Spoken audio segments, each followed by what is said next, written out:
మన పక్కింటోళ్ళు కొన్నారు, ఆ అన్న కొన్నాడు, ఈ అన్న కొన్నాడు, దానిలో ఫోటోలు మంచిగా వస్తాయి, మస్తు ఉంటుంది ఫోను. ఖచ్చితంగా వీడియోని ఎండ్ వరకు చూడండి.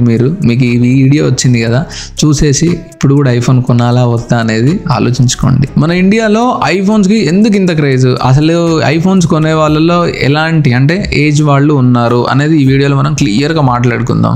సో ఐఫోన్స్కి ఎందుకు ఇంత క్రేజ్ అని అంటే, నేను నిజంగా హానెస్ట్ ఆన్సర్ చెప్పన్నా, మన పక్కింటోళ్ళు కొన్నారు, ఆ అన్న కొన్నాడు, ఈ అన్న కొన్నాడు, దానిలో ఫోటోలు మంచిగా వస్తాయి, మస్తు ఉంటుంది ఫోను, ఫుల్ సెక్యూర్ అంటారు, అదంటారు ఇదంటారు కదా.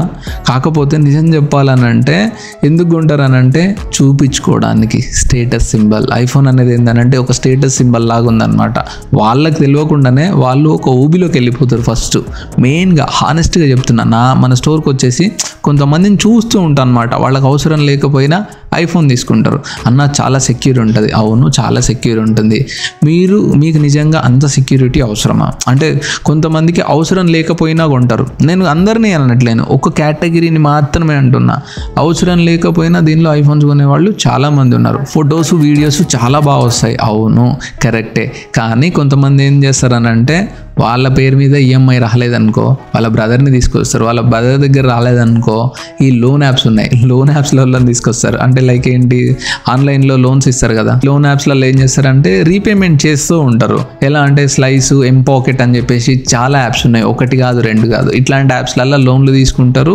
And every month 5th 10th వచ్చేసరికల్లా మళ్ళీ ఈఎంఐలు కట్టాలి. ఆ ఈఎంఐలు కట్టడానికి బేసిక్గా ఏదో ఒక జాబ్ చూజ్ చేసుకుంటాడు మనోడు, చూజ్ చేసుకొని దానికి ఒక 5,000 కట్టాలి. సో అట్లా లైఫ్ని స్ట్రక్ అయిపోతారు ఐఫోన్ కొని. అంటే మీకు ఆడ వర్త్ ఉంది, మీకు కంపల్సరీ బిజినెస్ ఉంది, లేదు మీకు తప్పదు కొనుక్కోవాలి అన్నప్పుడు మాత్రమే తీసుకోండి. అండ్ 70 to 80% ఐఫోన్ యూజర్స్ ఈఎంఐలో కొంటారు. సో ఈ చిన్న చిన్న థింగ్స్ని కూడా ఈఎంఐలు పెట్టుకొని కొనుక్కున్నారు అనుకోండి, మీరే ఇబ్బందులు పడతారు. ఓకే, అసలు ఐఫోన్స్ కొనడానికి మేజర్ రీజన్స్ మాట్లాడుకుందాం. మెయిన్ వచ్చేసి సెక్యూరిటీ ఉంటుంది, ఫుల్ సెక్యూర్ అయితే ఉంటుంది. రెండోది వచ్చేసి మంచి ఫొటోస్, మంచి వీడియో షూట్ చేసుకోవచ్చు. ఓకే, ఇప్పుడు మీకు కొంతమందికి ఐఫోన్ 16 Pro Max అవసరం లేదు, ఐఫోన్ 13, 14 ఉన్నా సరిపోతుంది. కానీ 16 Pro Max తీసుకుంటారు.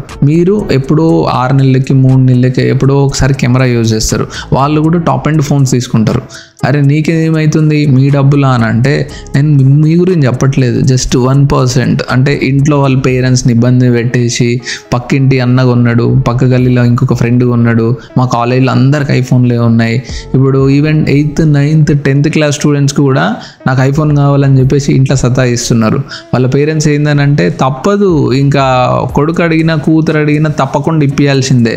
స్నాప్చాట్ వాడతారు. ఆ స్నాప్చాట్ దేనికి వాడతారో తెలియదు. స్నాప్చాట్ని కూడా యూజ్ చేసి డబ్బులు సంపాదించవచ్చు. సో ఏంటంటే ఈ సోషల్ మీడియా ఎక్కువైపోయినప్పటి నుంచి ఏంటంటే, అరే ఐఫోన్ అనేది ఏదో రిచ్ చూయించుకోవడానికి కొనుక్కుంటున్నారు అబ్బా చాలామంది. ఏంటంటే నాకు ఒకటి షేర్ చేసుకోవాలనిపించింది మన కమ్యూనిటీ వాళ్ళ కోసము. మీకు యూజ్ ఉంటే కొనుక్కోండి, యూజ్ లేకపోతే ఆ డబ్బుల్ని వేరే దగ్గర ఇన్వెస్ట్ చేయండి. ఏంది నువ్వు కూడా మాకు కొత్తగా సలహా ఇస్తున్నావు అని అంటే సలహా ఇవ్వట్లేదు. ఒక్కసారి కొనే ముందు ఆలోచించండి. ఎందుకనంటే ఒకేసారి మీరు బస్ ఎక్కువ బండి ఎక్కువ పోతూ ఉన్నారు, దాని మన ఐఫోన్ పడిపోయింది, మళ్ళీ కొనగలుగుతారా? ఆలోచించండి. అంటే దాని ఈఎంఐయే తీరదు, పోతుంది. ఒక్కసారి ఫిజికల్గా డ్యామేజ్ అయింది అనుకోండి స్క్రీన్, ఎంత కాస్ట్ ఉంటుందో తెలుసా? మోర్ దెన్ ఒక 30-40% పెట్టాల్సి వస్తుంది. ఒకసారి ఆలోచించండి కొనే ముందు. నేను కొనేటోళ్ళని అపోజ్ చేయట్లే, కొనొద్దు అని చెప్పట్లే, అవసరం లేని వాళ్ళు కొనకండి. ఎందుకనంటే కొంతమంది పేరెంట్స్, రీసెంట్గా ఒక వీడియో చూసిండే నేను, వాళ్ళ మమ్మీ అదేమంటారు గుడి బయట పూలు అమ్ముతుంది, కానీ మనోడికి ఏమో తెలీదు. అంటే పక్కన ఫ్రెండ్స్ ఇన్ఫ్లుయెన్స్ చేస్తారు, ఏముంది లేరా ఐఫోన్ కొను అని అంటారు కదా. సో అట్లా ఇన్ఫ్లుయెన్స్ అవ్వకండి. ఎందుకనంటే ఇక్కడ డబ్బులు ఇచ్చేది మీ ఫ్రెండ్స్ కాదు, మీ మదర్ ఫాదర్ ఇస్తారు డబ్బులు. అదొక్కటి అర్థం చేసుకోండి. తీసుకొని సఫర్ అవ్వకండి. మీకు నిజంగా యూస్ఫుల్ ఉంటేనే తీసుకోండి. ఇంట్లో వాళ్ళని ఇబ్బంది పెట్టకండి, వాళ్ళు మన కోసమే అన్నీ చేస్తారు. కొంచెం అర్థం చేసుకోండి అంతే. మీకు మంచిగా అనిపిస్తే మీ ఫ్రెండ్స్కి షేర్ చేయండి, ఎవరైతే ఇంట్లో వాళ్ళని ఇబ్బంది పెడుతుంటారు కదా వాళ్ళకి.